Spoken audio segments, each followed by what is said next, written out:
की, भारत माता की, वंदे। अब तक की कामयाबियां आपके नाम करता हूं और आप सबको झुक के राम राम करता हूं। हमारे बीच आज प्रदेश के मुखिया हरदिल अजीज, ओजस्वी तेजस्वी और पूरे हरियाणा में सब लोग जो अपना दोनों हाथों से जिसे आशीर्वाद लगातार दे रहे हैं, और भाई सबके दुख दर्द भी वो अपना मान के पूरा हरियाणा प्रदेश में 24 घंटे की लोगों की सर्विस में लगे रहते हैं। ऐसे मेरे प्रदेश के आदरणीय मुख्यमंत्री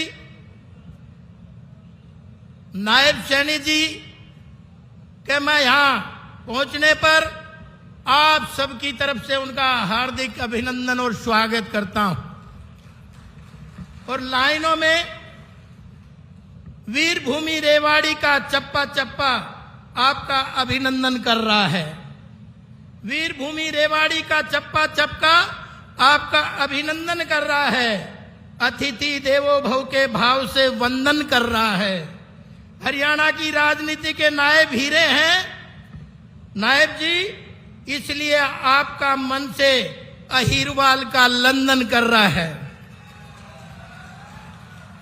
और आज रेवाड़ी की जनता में बेहद खुशी है कि आपका आशीर्वाद मिल रहा है और जिनका आशीर्वाद लेके हम चल रहे हैं, ऐसे इस अहीरवाल की ही नहीं बल्कि हरियाणा की आन बान और शान, जिनका निरंतर हमें आशीर्वाद मिलता रहता है, ऐसे हमारे केंद्रीय मंत्री आदरणीय राव इंद्रजीत सिंह जी, जिनके लिए भी मैं कई बार कहता हूं, जो सदियों से चली आई उसे रीत कहते हैं, जो सदियों से चली आई उसे रीत कहते हैं, जो सुख दुख का साथी हो उसे मीत कहते हैं। और आधी सदी से बेदाग राजनीति की है जिन्होंने, अहीरवाल के उस नेता को राव इंद्रजीत कहते हैं। और हमारे बीच में हमारी राजनीतिक विरासत बहन आरती सिंह राव, कैबिनेट मंत्री हरियाणा, जब से उन्होंने हेल्थ डिपार्टमेंट की बागडोर संभाली है तो हर जगह जाके लोगों का इस जिम्मेवारी को बेखूबी निभा रहे हैं। ठीक उसी तरह से हमारे बीच में हमारे पूर्व साथी 4-5 बार सांसद रहे और अब कैबिनेट वजीर हैं हरियाणा में, उन्होंने भी अभी हाल ही में रोहतक में एक बहुत बड़ा आयोजन करके और लोगों का आशीर्वाद लेने का काम करा। ऐसे हमारे कैबिनेट मंत्री डॉक्टर अरविंद शर्मा जी भी हमारे बीच में हैं, उनका भी हार्दिक अभिनंदन है। और उनके साथ में मेरे आदरणीय और सदा जिनका आशीर्वाद हमें बना रहता है, और पहले अलवर से पूर्व सांसद रहे, आज तिजारा से विधायक हैं, ऐसे महाराज महामंडलेश्वर महाराज बालकनाथ जी का भी आशीर्वाद हमें इस अवसर पर मिला है। एक बार स्वागत अभिनंदन है। ठीक उसी तरह से आप देख रहे होंगे हमारे ओम प्रकाश यादव जी, पूर्व मंत्री, और लगातार 3 बार नारनौल में अपना परचम लहरा चुके, ऐसे मेरे बड़े भाई ओम प्रकाश यादव जी, मेरे कोसली के विधायक जो अभी पहले मोर्चा मेरे से मार गए थे रैली कराने में, और भाई खजाना भी मुख्यमंत्री ने उनकी तरफ किया था। आज मेरी बारी है। ऐसे मेरे साथी भाई अनिल यादव जी भी कोसली के विधायक हैं, जो निरंतर आपके उन काम में लगे रहते हैं। और ठीक इसी तरह से बावल में भी लगातार आपके बीच में रहने वाले डॉक्टर कृष्ण यादव भी बावल के विधायक हैं, और मैं माफी चाहते हुए महामंडलेश्वर 1000 श्री श्री 1008 स्वामी जी हमारे बीच में हैं, वो भी हमें आशीर्वाद देने आए हैं। ऐसे हमारे कालिदास जी महाराज जो सारे जीवन जिनका समाज को समर्पित रहा, अध्यात्म को समर्पित रहा, ऐसी शख्सियत को भी मैं नतमस्तक करता हूं, प्रणाम करता हूं। और मेरे अनेक साथी यहां मंच पे हैं, भाई रत्नेश जी है, सतीश खोला जी है, हमारे मंडल के अध्यक्ष हैं, पूनम हमारी चेयरमैन है, हमारे कंवर सिंह जी दारूहेड़ा के चेयरमैन हैं, भाई सत्यदेव जी हैं, भाई ईश्वर जनेजा जी हैं, और हमारे उपाध्यक्ष 20 नगर परिषद के हैं, और आगे भी हमारे चारों मंडल अध्यक्ष हैं, और बिमला चौधरी भी हमारी पटौदी से यहाँ चल के हमारे बीच में आई है, उनका भी हार्दिक अभिनंदन और स्वागत मैं करता हूँ। और पूरी टीम का और साथ में प्रशासन का भी मैं करता हूँ इस मंच के माध्यम से। प्रशासन ने भी इस गर्मी के मौसम में इतना बढ़िया आपका इंतजाम करके दिया है, उनको भी मैं साधुवाद देता हूँ। उन्होंने भी ये व्यवस्था करने में पूरा समय लगाया है। और भाई जैसे ही इस बार आपने मुझे विधानसभा में आशीर्वाद देके भेजा, तो आप समझ रहे होंगे पहली सभा में, पहली उसमें विधानसभा में जो वादे हमारे मुख्यमंत्री जी ने किए थे, आप सबके सामने चुनाव के समय वो सारे के सारे वादे एक कलम से पूरा करने का काम आदरणीय नायब सैनी जी ने किया है। उन्होंने वादा किया था कि आते ही 37,000 लोगों को नौकरियां पक्की दूंगा, और पक्की नौकरियों के अपॉइंटमेंट थमाने का काम तो जैसी कहते हैं वैसा करके आप सब लोगों के बीच में दिखाते हैं। ऐसे हमारे मुखिया आदरणीय नायब सैनी जी, और कोई हिंदुस्तान की कोई ऐसा प्रदेश नहीं जिसमें सारी फसलें जो है एमएसपी पे खरीदने की गारंटी देने का काम भी हमारे मुखिया आदरणीय नायब सैनी जी ने किया है। किसानों के हितैषी है, युवाओं के हितैषी है, गरीब के लिए रात दिन मशक्कत कर रहे हैं। तो ऐसे मैं मुख्यमंत्री जी को सलूट करता हूं, प्रणाम करता हूं। और आपको पता ही है, अब जब मुखिया आता है तो भाई मुखिया से तो मांगने का काम ही होता है। इसलिए मैं गांव-गांव में घूमा हूं, गांव-गांव में मैंने सभाएं की हैं, और लोगों की बहुत उम्मीदें आपसे हैं आदरणीय मुख्यमंत्री जी। बहुत लोग चाह रहे हैं कि जैसे आप बोलते हो वो पूरा निश्चित रूप में होता है। तो इसलिए सबसे पहले मैं क्षेत्र की मांग रखते हुए मसाणी बैराज की जो समस्या है, जिससे हमारे 15 गांव डिस्टर्ब हैं, 15 गांव का जीना दूभर है, और इस बार सदन में भी मैंने ये रखा। और मैं आपका धन्यवाद करूंगा कि आप इस मुहिम में जुटे हुए हैं, लगे हुए हैं। अभी ड्रेन नंबर 8 का 250 करोड़ रुपए का प्रोजेक्ट तैयार हुआ है, ताकि ड्रेन नंबर 8 में ये पानी जाए। और दूसरा, आपने दूसरी तरह से भी तैयारी कर दी है, अब उसका मौके पर ही फिल्टर करके एक कंपनी को देके, ताकि वो कंपनी ने डेमो भी हमें दिखाने का काम किया, लेकिन धरातल पे डेमो लगाए, ताकि आने वाले समय में उस पानी को हम पीने लायक भी बनाएं और खेती लायक भी बनाएं। दोनों तरफ से आदरणीय मुख्यमंत्री जी चाह रहे हैं उसका जल्दी समाधान हो। और ठीक इसी तरह से 2015 में हमारे बाल कॉलेज का घोषणा हुई थी, क्लासेस लगातार लग रही हैं, लेकिन वहां बिल्डिंग हमारी नहीं बनी अभी तक। मैं तो लिसाना वासियों को सलूट करता हूं, उन्होंने 8.5 एकड़ जमीन इस बाल कॉलेज के लिए हमें दी है। इसलिए उसका नक्शा भी पास हो गया, केवल बजट का है, उसका भी बजट पास करने का काम करें। और जिला नागरिक अस्पताल को भी अच्छे से बनाएं और नया बनाएं, 200 बेड का हॉस्पिटल। और रेवाड़ी विधानसभा कस्बा धारूहेड़ा में प्राथमिक स्वास्थ्य केंद्र की भी मैंने डिमांड की थी। बहन जी ने हमारी डिमांड मानी है, लेकिन पीएचसी से सीएचसी की मानी है। मैं चाहता हूं वो सब डिवीजन हॉस्पिटल बने, क्योंकि वहां आज 1.25 लाख से भी ऊपर जनसंख्या हो रही है। तो ये भी मैं आपसे आग्रह करूंगा। रेवाड़ी धारूहेड़ा में मैंने सब डिवीजन की भी मांग रखी थी, लेकिन सब डिवीजन की मांग सदन में ये कह के कि अभी नॉर्म पूरे नहीं हुए हैं, लेकिन सदन में ये कहा गया था कि तहसील जरूर बना देंगे। तो मैं तो आपसे आज तहसील की मांग करता हूं, और अगर आपको हमारे पे और आशीर्वाद रखना है तो धारूहोड़ा को उपमंडल की घोषणा भी आप करें। और रेवाड़ी विधानसभा शहरी क्षेत्र में पानी की बहुत बड़ी समस्या है और इस गर्मी के मौसम में 3 दिन पानी आता है। वैसे तो आपने इसकी तैयारी कर दी है। 80 एकड़ जमीन लिसाना में भूमि पोर्टल पे डाली है, जल्दी से उसका सेटलमेंट करा के एक बहुत बड़ा जलघर बन जाए ताकि रेवाड़ी आने वाले समय में प्यासी ना रहे। दूसरा, आपने 45 करोड़ रुपए का एक जलघर भगवानपुर का भी मैं सलूट करता हूं। अब भाई प्याऊ लगाने वाले तो बहुत बड़ा धर्म का काम करते थे, तो गांव वालों ने 10 एकड़ जमीन आपको दी है, उसमें 45 करोड़ का प्रोजेक्ट पानी का लगा रहे हैं, उसको भी जल्दी सिरे चढ़ाने का काम आप करेंगे ताकि। और तीसरा, इसी में ही 25-30 एकड़ जमीन हुड्डा के पास HSVP के पास है और उनके पास कालाका में जमीन भी है, उसमें भी एक जल घर बने तो मैं समझता हूं कि आने वाले समय में पानी की किल्लत ना शहर को रहेगी और ना देहात को रहेगी, क्यों पानी बिन सब सुन और जल है तो कल है, इसलिए और जल ही जगदीश है। तो इतना बड़ा ये काम आप कर जाएंगे तो इस रेवाड़ी की प्यास बुझाने का काम हो जाएगा।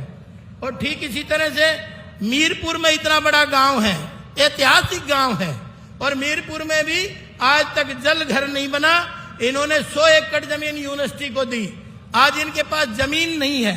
अब वो चाहते हैं कि उस यूनिवर्सिटी में 4-5 एकड़ दे दें ताकि यूनिवर्सिटी भी पानी पी ले और मेरा गांव भी पानी पी ले।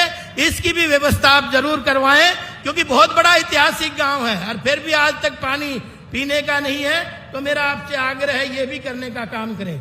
वर्तमान रेवाड़ी शहर में अमृत 1 पहले आई थी, लेकिन अमृत 2 के बिना काम नहीं चलेगा, क्योंकि आपको पता है आज से 60 साल पहले की सीवर लाइन डाली हुई है, आधे फीट की, उसमें कचरा भी जम जाता है और जब बारिशों का आम दिनों में भी ये रेवाड़ी सड़ती है। तो मेरा आपसे निवेदन है अब अमृत 2 को भी पास करके जाएं ताकि आने वाले समय में ना पानी की दिक्कत हो, ना सीवर की दिक्कत हो, ना सफाई की दिक्कत हो। और वर्तमान में आपने देखा होगा कि हमारी जर्जर बिल्डिंग बनी है नगर परिषद की, और उसकी भी हमने 1.92 एकड़ जमीन हमने ले ली है। आने वाले समय में उस पे बिल्डिंग बने और हमारा वादा भी था, उस समय हमारा वादा था चुनाव के समय, अब हम इसको नगर परिषद की बजाय नगर निगम बनाएंगे तो नई बिल्डिंग भी बनेगी और आप उसका भी अनुदान पास करेंगे तो निश्चित तौर पे आने वाले समय में एक धरातल मजबूत होगा और नगर निगम की तरफ हम तेजी से बढ़ेंगे। और ठीक इसी तरह से एक ऑडिटोरियम की भी डिमांड थी, 89 में जिला बना था, लेकिन आज तक ऑडिटोरियम जिले में नहीं है। ये भी एक कमाल की बात है, इसलिए मैं चाहता हूं उस ऑडिटोरियम को भी आप बनाने का काम करें, क्योंकि उसके लिए भी हमने 1.42 जो एकड़ जमीन है वो उसको हुड्डा में चिन्हित कर ली है और उसका शायद पैसा भी जमा हो गया है। और एक जिला स्तर के ऊपर हमारे पास आजकल 3000 से भी ज्यादा एडवोकेट हैं, लेकिन मैं चाहता हूं अब उन जुडिशरी के जो कैंपस है उसको भी एक्सटेंशन करें, क्योंकि पीछे हुड्डा की जमीन पड़ी है, क्योंकि आज तो आदमी से आदमी सिर से सिर वहां मिल रहा है, तो वहां कहां तो वकील बैठते हैं, उसकी व्यवस्था भी कराने की जरूरत है। और इसी तरह से ताकि जब भी आपने जो लेबर कोड दिया है उसके लिए आपका धन्यवाद, आपने जो हमें ट्रेजरी दी है धारूहेड़ा में उसके लिए भी आपका धन्यवाद करता हूं मैं बारंबार। और ये भी क्योंकि जिले में कोई बैठने की ऐसा स्थान नहीं है जहां 1000 लोग एक कैंपस में बैठ के इस तरह के कार्यक्रम कर सके। इसी तरह से जिला रेवाड़ी में भी हमारे पास जमीन है, तो उसमें भी आप उसको सब डिवीजन का दर्जा भी दें और साथ में कृषि भवन बने, क्योंकि वो जमीन हमारे पास अवेलेबल है। कृषि भवन बने, एक ही छत के नीचे हॉर्टिकल्चर, एग्रीकल्चर, फ्लोरिकल्चर, फिशरीज और पशुपालन, और साथ में water and soil testing lab एक छत के नीचे हो जाए, इसलिए किसानों को इसमें आसानी मिलेगी। सब कुछ तैयार है, ये 4200 वर्ग गज हमारे पास जगह है। और पूर्व सैनिकों के लिए भी आपको तो पता है, आपने बजट में इतना बड़ा काम करा है अब सैनिकों के लिए, क्योंकि आप जानते हैं मेरे यहाँ का सैनिक, चाहे बड़गांव की लड़ाई होती, गोवा की लड़ाई होती, हाजीपीर की लड़ाई होती, शांति सेना की लड़ाई होती, कारगिल की लड़ाई होती, चसूल की लड़ाई हो, मेरे यहाँ के लोगों ने कभी पीठ पे गोली नहीं खाई, छाती में गोली खाने का काम किया है। तो हम उन रणबांकुरों की संतानें हैं। तो मैं चाहता हूं आदरणीय मुख्यमंत्री जी, आपने जैसे बजट में इसका बजट एलोकेट किया है, एक बड़ा संग्रहालय यहाँ पे सैनिकों का बने, ताकि आने वाली पीढ़ियां हमारी प्रेरणा ले सके कि हमारे पूर्वज जैसे थे। और ठीक इसी तरह से इनके सैनिक सदन की जमीन फाइनल हो गई है, उसका भी पैसा और उसकी बिल्डिंग का भी करें, ताकि एक छत के नीचे सैनिकों को पूरा सम्मान मिले, पेंशन का भी उनका काम मिले, मेडिकल फैसिलिटीज भी उनको मिले, और दूसरे अन्य सुविधाएं भी उनको एक जगह एक छत के नीचे मिले। ऐसा भी मेरा आग्रह है। और हमारे सैनिक भी कुछ बैठे होंगे, उन्होंने कहा था हमारी मांग जरूर रखेंगे। जरा सैनिक कितने बैठे हाथ उठा लो। तो वो भी हमारे बीच में बैठे हैं, इसलिए उनकी ये डिमांड आपने पूरी करके ही जाना है। और धारूहेड़ा बाईपास के निर्माण को भी जल्द से जल्द पूरा कराया जाए। आज धारूहेड़ा का भी इतना कंजेशन है, इतनी भीड़ है, वहां गाड़ी निकल नहीं पाती। और भूमि अधिग्रहण कानून हमने बनवा रखा है और न ले रखी है जमीन, केवल आपने उसको आगे बढ़ाना है, ताकि धारूहेड़ा का बाईपास भी इसके साथ बन जाए। और प्रजापति जो चौक है हमारा, दक्ष प्रजापति का जो चौक है, वहां आज आपने 65 करोड़ 32 लाख के एक बस स्टैंड का शिलान्यास किया है। आपको साधुवाद है, आपको बधाई है रेवाड़ी की जनता की तरफ से। तो मैं चाहता हूं अब उस चौक से लेके मीरपुर यूनिवर्सिटी तक 4 लाइन बने, क्योंकि वहां जब सारी इतनी बसें आएंगी तो कंजेशन होगी, तो वो 4 लाइन वहां तक बन जाए। ये भी आशीर्वाद मैं इस अवसर पे आपसे चाहता हूं। और गांव खरकड़ा से होता हुआ 75 फीटा जो रोड है सीधा भवाड़ी को जाता है, वो भी आधा अधूरा पड़ा है, उसकी भी जमीन सरकार ने ले रखी है, भूमि अधिग्रहण कर रखा है, उसको भी पूरा कराने का आदरणीय मुख्यमंत्री जी मेरा काम करेंगे। और नगर परिषद रेवाड़ी नगर निगम का, जैसे मैंने पहले बोला है, उसका दर्जा दिलवाने का भी काम करेंगे। रेवाड़ी नगर परिषद के कचरे निष्पादन के लिए पीपी मोड पर, प्राइवेट एंड पब्लिक मोड पर कार्य को स्वच्छ बनाया जाए, क्योंकि हमने इंदौर में देखा था वो पीपी मोड पे ही इतना बड़ा इंदौर साफ सुथरा है, ताकि वो भी पीपी मोड पे बनाया जाए, ताकि आने वाले समय में रेवाड़ी में गंदगी नाम की कोई चीज ना रहे। ये आदरणीय महात्मा गांधी जी का भी सपना था और आदरणीय मोदी जी का भी सपना है, और भाई नायब सैनी जी हमारे नेताओं का भी सपना है। साफ सुंदर रेवाड़ी होनी चाहिए। इसके लिए अगर इसका आप कर जाएंगे तो ये भी वरदान साबित होगा। और राजकीय सांस्कृतिक मॉडल स्कूल जो है काकोड़िया में, ये एनएच जो बना है पटौदी वाला, इसकी वजह से वो बिल्डिंग टूट गई, उसकी बिल्डिंग बनाने का भी काम करे। और मैं तो ताज्जुब मानता हूं, अगर मैं जब पश्चिमी बंगाल में चुनाव में गया तो 1800 ईस्वी की वहां डिस्ट्रिक्ट लाइब्रेरियां हैं। तभी मैं देखता हूं अब पश्चिमी बंगाल के लोग इंटेलिजेंट कैसे हैं। और 89 में हमारा जिला बना, लेकिन आज तक डिस्ट्रिक्ट लाइब्रेरी नहीं बनी, इसलिए उस डिस्ट्रिक्ट लाइब्रेरी की भी घोषणा आप यहां से करके जाएं। और रेवाड़ी विधानसभा माजरा स्वराज का भी इसी तरह से है, अब उसकी जमीन जो है वो है, उस पर भी आप कार्रवाई करेंगे। और निखरी और मैसाणी बराज पर के आसपास हमारे ये सरकारी जमीन पड़ी हजारों एकड़। मैं चाहता हूं अगर आपने आईआईटी तो देनी ही है, तो आईआईटी का एक संस्था हमारे यहाँ खोली जाए। जमीन का कोई रोड़ा नहीं है, जमीन तो सरकार के पास है, क्योंकि आपने ही राव साहब के प्रयास से और मुख्यमंत्री और हमारे आदरणीय मोदी जी के प्रयास से एम्स जैसी संस्था खोली है। तो मैं समझता हूं आईआईटी भी आप यहाँ खोलेंगे, क्योंकि यहाँ औद्योगिक क्षेत्र है चारों तरफ। इसके लिए भी आप जरूर गौर फरमाएंगे। और उत्तम नगर कॉलोनी का कुछ क्षेत्र ग्राम पंचायत काला का रेवेन्यू में आता है, जबकि राज्य सरकार की अधिसूचना 18/31/18 की दिनांक 13/4/18 के तहत उत्तम नगर का ये क्षेत्र नगर परिषद में आज आ चुका है, एवं प्रॉपर्टी आईडी भी तैयार कर ली गई है। तो कॉलोनी वासियों की सभी मूलभूत सुविधाएं नगर परिषद रेवाड़ी देखरेख रहा है। अतः आपसे अनुरोध है कि उत्तम नगर का रेवेन्यू रिकॉर्ड ग्राम पंचायत कालाका से हटाकर नगर परिषद के साथ जोड़ा जाए। इसके लिए भी मैं आपसे आग्रह करता हूं। रेवाड़ी विधानसभा क्षेत्र की कुछ बड़ी पंचायत हैं जो 10,000 की भी संख्या रखते हैं, जैसे मीरपुर है, जैसे हमारा गोकुलगढ़ है, जैसे हमारा खरकड़ा है, जैसे हमारा ये 4 गांव जो बड़े बड़े हैं, आकेड़ा और ये आपका क्या नाम है, खरकड़ा है, महेश्वरी है, आकेड़ा है, मीरपुर है और गोकलगढ़ है। इसमें भी निकासी की बड़ी प्रॉब्लम है, इसलिए सारे में सीवर सिस्टम लगवा के ताकि आने वाले समय में इनका भी फायदा हो सके। 10,500 से जनसंख्या से ज्यादा है। और साथ ही ग्राम पंचायत आकेड़ा में उनकी भी एक डिमांड है, आकेड़ा के साथ लगते हुए गुजर घटाल की भी एक डिमांड है। वो कहते हैं सब जगह ITI है, लेकिन हमारे यहाँ ITI नहीं है, जबकि इंडस्ट्रियल एरिया हमारा पास है। तो उसमें भी एक ITI की घोषणा भी आप करेंगे, ऐसा मेरा आपसे आग्रह है। और भगवान सुपार्श्वनाथ जी की प्रतिमा को जैन समाज रेवाड़ी की वापसी लौटाने की बात करता है, क्योंकि ये हमारे खेतों में ये प्रतिमा निकली थी। पीछे भी इन्होंने ट्राई करी थी, जहां जहां भी हम जब जाते हैं जैन समाज में, वो कहते हैं हमारी मूर्ति दिलवा दो, हमें और कुछ नहीं चाहिए। बोलो खा कमा तो हम रहे हैं, हमारी मूर्ति दिलवा दो, इससे हमारा आस्था का प्रश्न है और वहां रहती है तो हम उसके पूजा पाठ भी नहीं कर सकते।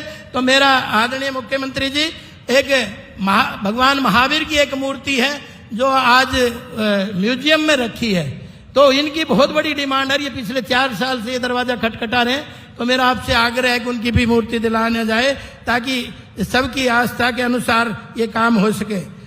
और ठीक इसी तरह से हमारे नंबरदार भी मेरे ख्याल में जरूर बैठे होंगे। आपने तो इनको 18 तारीख को बुला लिया था चुनाव से पहले, लेकिन करें क्या, 16 को ही आचार संहिता लागू हो गई। तो बेचारे आज तक बात देख रहे हैं, इनको भी सरबराह, इनको भी वो जो सुविधा जो मैंने आपको ज्ञापन दिया है उधर बैठे। पगड़ी कौन कौन बांध के आया जरा जोर से देखो, सारे नंबरदार बेचारे बैठे हैं। तो ये सारे कहने का हम पगड़ी बांध के आएंगे, और पगड़ी की शान जो है वो इस समाज की पहचान है। और भाई अंग्रेज तो कहते भी थे प्रथम नागरिक जो है वो नंबरदार ही होता है। तो नंबरदारों की भी सुविधा के लिए मैंने आपको ज्ञापन दिया है, इनका भी जरूर सरबराह भी लागू करो और नया भी हो जाए, तो उसमें कहना ही क्या है। और ठीक इसी तरह से आप देख रहे होंगे हमारे अनाज मंडी में कुछ दुकानों का कंप्लीशन नहीं हुआ है। कब से बनी थी, 57 से बनी थी, आज तक हमारी अनाज मंडी में दुकानदार बड़े परेशान है, बार बार आपके पास भी पहुंचे हैं। अब उनका भी कंप्लीशन दे देंगे। आपने पलवल में तो दिया है, इसलिए उसी तर्ज पे इनको भी कंप्लीशन मिल जाए, तो मैं ऐसा भी आपसे उम्मीद करता हूं। और माननीय महोदय जी, राज्य सरकार के द्वारा शिक्षा समितियों पर लगाया गया जुर्माना भी को भी रिन्यूअल किया जाए। निजी विद्यालयों को 10 वर्षों के बाद दोबारा जो मान्यता देते हैं, इंस्पेक्शन तो ठीक है, लेकिन उनको उतना टॉर्चर ना करा जाए। और इसी के साथ साथ हमारी सरकार ने और हमारी सरकार ने इनका जो कोविड के समय का टैक्स था, वो आज तक भी खड़ा है, उस पर पलंटियां लग रही है, जबकि सरकार ने इसको माफ करने का कहा था। तो मैं चाहता हूं कि इनको भी इस बात के विद्यालय संचालकों को राहत दी जाए, ताकि ये भी इस बार अच्छा अपने बच्चों को पढ़ा रहे हैं। इस बार मेरे जिले में 8 IAS बने हैं, 8 IAS बने हैं। 44 सारे हरियाणा में बने हैं, लेकिन 8 यहाँ बने हैं। तो इनका बहुत बड़ा योगदान है। तो उसी दृष्टि से इनको देखते हुए इसमें भी हमारा करें। और अगला मैं आपसे आग्रह करूंगा, आप ही हो जो विधानसभा में हमने आरक्षण की मांग उठाई थी, और उस आरक्षण की मांग को पूरा करने वाला आप ही शख्सियत ऐसी हैं। और मैं चाहता हूं, आपने ग्रुप 3 और 4 में तो 27% OBC का कर दिया, और क्रीमी लेयर को भी ठीक कर दिया। एक बार जोरदार ताली तो बजा दो। क्रीमी लेयर को भी आपने ही ठीक करा, सरपंचों को भी आपने ही पावर दी, सरपंच भी आपसे बहुत खुश हैं। आपने जो इनकी ताकत और शक्ति बढ़ाई, इसलिए ये भी खुश हैं। तो इसलिए मैं ये चाहता हूं, क्लास 3 और 4 में तो आपने 27% कर दिया, क्लास 1 और 2 में भी अगर आप 27% कर दे तो आपकी बल्ले बल्ले, और बाकी सब थल्ले थल्ले। तो ये भी मैं आपसे आज निवेदन करूंगा। तो इसीलिए, और एक कुछ पंचायत में जो CPLO बेचारे लगे हैं, उनकी मुश्किल से 6,000 भी दिहाड़ी नहीं है महीने की, सुबह से शाम तक वो काम करते हैं, चौकीदारा करते हैं। कर दिया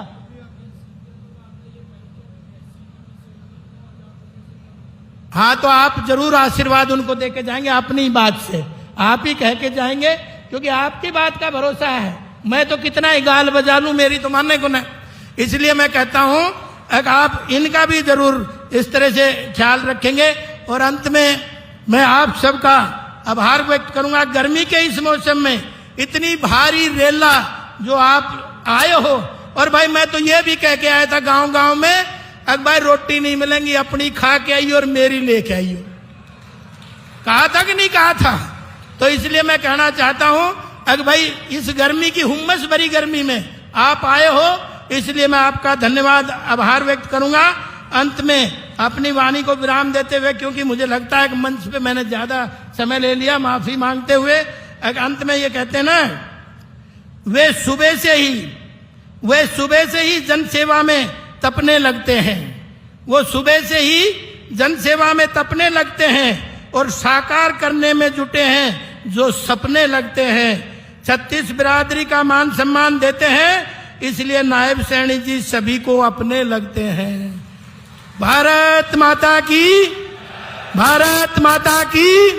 धन्यवाद।